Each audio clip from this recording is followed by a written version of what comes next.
All right, so inflation is obviously still a very important issue that is facing average Americans right now. We have massive increases in gas costs, in food costs, and other basic life necessities like rent, etc. And so there are multiple different ways that you could go about trying to address this issue. You could, for example, target where the disproportionate amount of wealth and money circulation is happening in the US economy, namely billionaires and corporate America.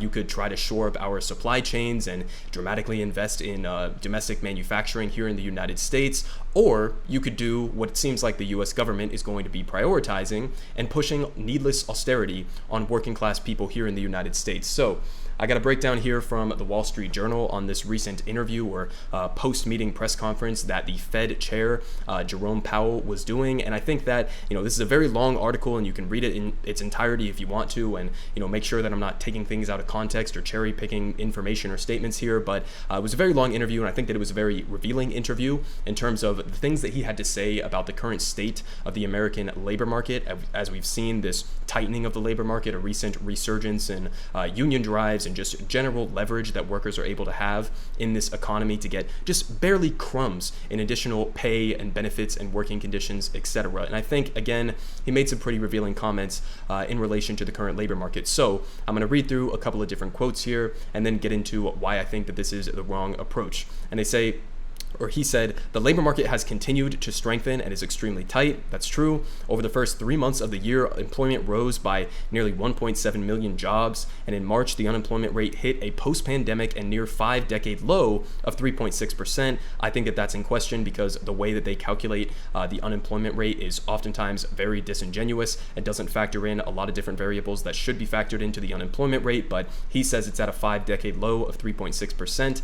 And they say improvements in the labor market conditions have been widespread, including for workers at the lower end of the wage distribution, as well as for African Americans and Hispanics. Sounds like a great situation, but he says labor demand is very strong, and while labor force participation has increased somewhat, labor supply remains subdued. What do you mean by that? He says employers are having difficulties filling job openings, and wages are rising at the fastest pace in many years. So you would think wages rising at the fastest pace in many years would be a great fucking thing, especially considering that, if you go and you look at the disconnect between productivity and wages here in the United States, basically since like the Nixon and Reagan administrations in the 70s and the 80s, you've seen this dramatic disconnect between how productive workers are and what they are being rewarded for their labor. And the reason that, or a disproportionate reason why this disconnect ended up taking place is because of the rampant union busting under both the Nixon and especially the Reagan administration. So again, you see when there's a disconnect or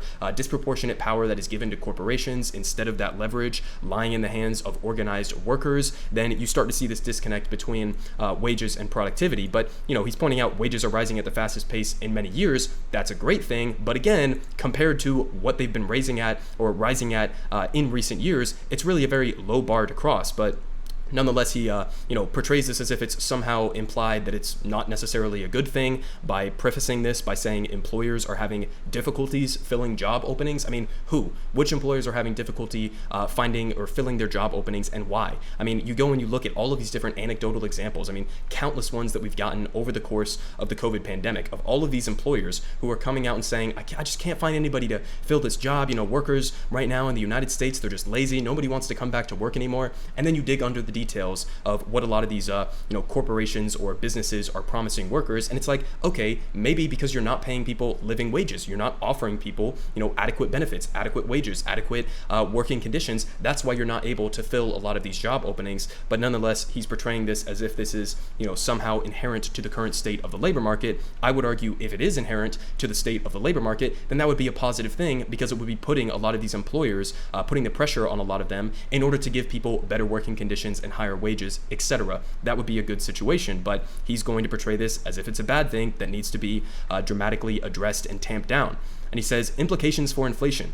Really, the wages matter a fair amount for companies, particularly in the service sector. And he says wages are running high, the highest they've run in quite some time. Again, keep in mind, majority of Americans are living paycheck to paycheck, and that was a statistic from before the COVID pandemic. Okay, an outright majority of Americans are living paycheck to paycheck. Most jobs in a working class sector, especially in the service sector, as he's talking about here, they don't pay you a living wage. They don't pay you nearly enough to have an adequate living standard, especially given the profits of a lot of these billion-dollar corporations corporations. But he says wages are running high, the highest they've run in quite some time. Again, really a low bar to cross there, but he says, and they are one good example of, or a good illustration really, of how tight the labor market really is. The fact that wages are running at the highest level in many decades, and that's because of an imbalance between supply and demand in the labor market. An imbalance. Okay, I mean, if there is an imbalance between workers and capital owners right now, which I don't think that there is, the entire US economy is structured around supporting the interest of the capitalist class. But even if there was somewhat of a relative imbalance in the labor market, disproportionately in favor of workers right now, that would be a great thing because, again, for decades, the deck has been stacked against workers and in favor of the business owners. So even if there was an imbalance right now, that would be an imbalance that would be leveling the playing field. But he portrays it again as if it's somehow a bad thing. But he continued down here saying, so in principle, it seems as though by moderating demand, meaning like hiking interest rates to make it more difficult for people to, take out some of these loans, and therefore the idea is that you're going to lower demand, and that will end up reducing costs in the long run. But he says by moderating demand, we could see vacancies come down, and as a result, and they could come down fairly significantly, and I think put supply and demand at least closer together than they are right now. And he's talking about again the labor market, and that would give us a chance to get lower inflation, to get wages down, and then get inflation down without having to slow the economy and have a recession and have unemployment rise materially. So there's a path to that. So you have the chairman of the Federal Reserve who is openly stating that his current monetary policy that he is deploying with his control, that he wants to get wages down. Okay, now you might look at that and say, well, that's an unfair interpretation of what he's saying. He's saying that if we lower wages, then over time, that'll also lower inflation, and therefore it'll basically balance out. I don't believe that. I think that's entirely bullshit. Why do I say that? Because we've known this for a long time, that an outright majority, according to this breakdown here from The Nation, and also from that great breakdown written by David Dayen at the American Prospect, that an outright majority of inflation that average Americans are feeling right now, whether it's on food or rent or gas prices especially, in all of these different sectors, the vast majority of inflation is coming as a direct result of corporations price gouging the American people under the guise of the narrative of inflation. Okay, so if you're talking about wages needing to be pushed down, that's not an actual solution. If you wanted to actually address the disproportionate amount of inflation within the US economy right now, you wouldn't be pushing austerity on working class people or trying to drive down their wages. You would be looking at this situation and targeting the corporations that are price gouging the American people. And again, this isn't a solve all. This isn't like the end of the game in terms of addressing inflation. But if an outright majority, over 60%, according to David Dayen at the American Prospect, if over 60% of inflation is a direct result of corporate profiteering and price gouging of the American people, then maybe start there. But instead of doing that, they're not even addressing that. They're not even, Joe Biden isn't even coming out and talking about the fact that these corporations are price gouging Americans, let alone doing anything about it. So just to give you one specific example, this time on gas prices, which are still, as high as they've been in years in this country, here from the Center for American Progress, which is not necessarily a left-wing organization here, but they say these top 5 oil companies just raked in $35 billion in profits while Americans pay more at the pump. And they say while families on tight budgets struggle to pay the sky-high price of gas, these 5 oil companies more than tripled their profits in the first quarter of 2022, more than tripled their profits. Okay, so if you're sitting around and you're wondering why are gas prices this high, it's not because of the war in Ukraine. It's not because of like all of these different other excuses that they're coming up with. You're paying more at the gas pump to subsidize the Wall Street goons and the executives and the CEOs and the shareholders that are profiting off of this fossil fuel crisis that we have right now. Okay, while they continue, by the way, to completely destroy and eviscerate the environment. Okay, and exacerbate the effects of climate change. All right, so this is why disproportionately you are paying more at the gas pump. If we had a nationalized energy system, if we didn't have a for-profit operation of our domestic supplies here, or how we address going about making deals on the international market, if we had that nationalized, if we brought that under a somewhat democratically accountable check by the American people, we would be in a much better position right now, and you wouldn't be paying $4, $5, $6, $7 in some places at the gas pump. Okay.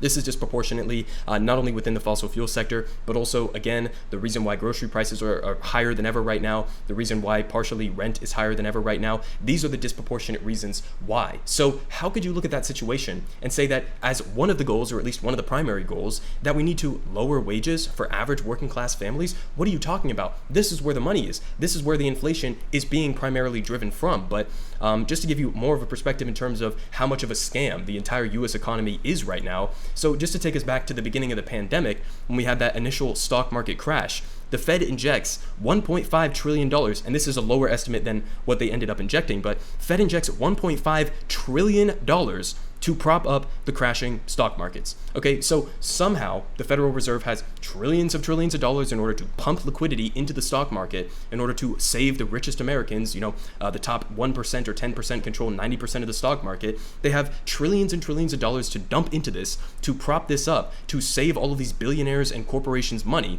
But then when it comes to average working class Americans getting absolute crumbs comparatively in stimulus, then suddenly the whole narrative surrounds the fact that those Americans got crumbs in stimulus instead of the fact that corporations who are making record profits right now, billions of dollars in profits right now, are price gouging the American people after they just got literally trillions of dollars to prop up their stock market valuations. So again, you see this circular nature of how the entire U.S. economy, including the Federal Reserve, which is supposedly, touts itself as this independent institution of the U.S. economy, but underlying that is an obvious reality that the Federal Reserve can call itself independent all that it wants, but at the end of the day, it is still, its whole existence is to prop up the capitalist system, okay? And the capitalist system is the same authoritarian structure of an economy in a workplace that suppresses wages in the same exact way that Jerome Powell is suggesting that he now wants to do with broader monetary policy. But just to give you another perspective on this, again, the scam that the U.S. economy really is, here from ProPublica.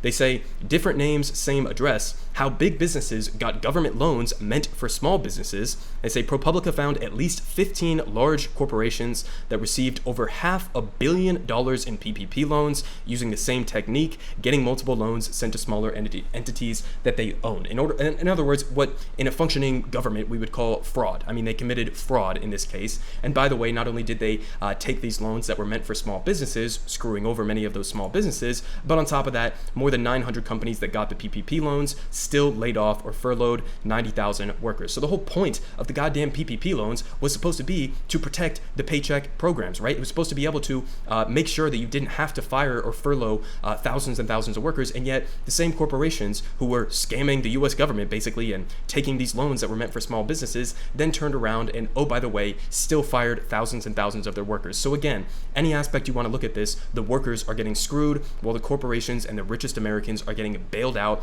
time and time again. This is nothing new. This is just a modern example of the exact same concept that we saw in 2008 and have seen every single time that capitalism implodes on itself. Meanwhile, we had crumbs of stimulus, again, that was given out to average working class people. The faucet was, shut off pretty recently, especially with the expiration of the child tax credit. Immediately saw millions of children fall back into poverty. I covered that on my channel the other day, but here just to give you a perspective in terms of what average Americans were spending their money on instead of on stock buybacks and dividends for shareholders as the richest people and corporations were doing. Majority who received stimulus payments spending most of it on household expenses. And they say, in households that spent their stimulus checks, respondents reported using the money for a variety of expenses, and many reported spending it on more than one thing. About 80% of these respondents reported using it on food, and 78% on rent, mortgage, and or utilities, including gas, electricity, cable, internet, and cell phone. And they say 58% of such respondents reported spending the payments on household supplies and personal care products, and about a fifth reported spending the money on clothing. So in other words, okay,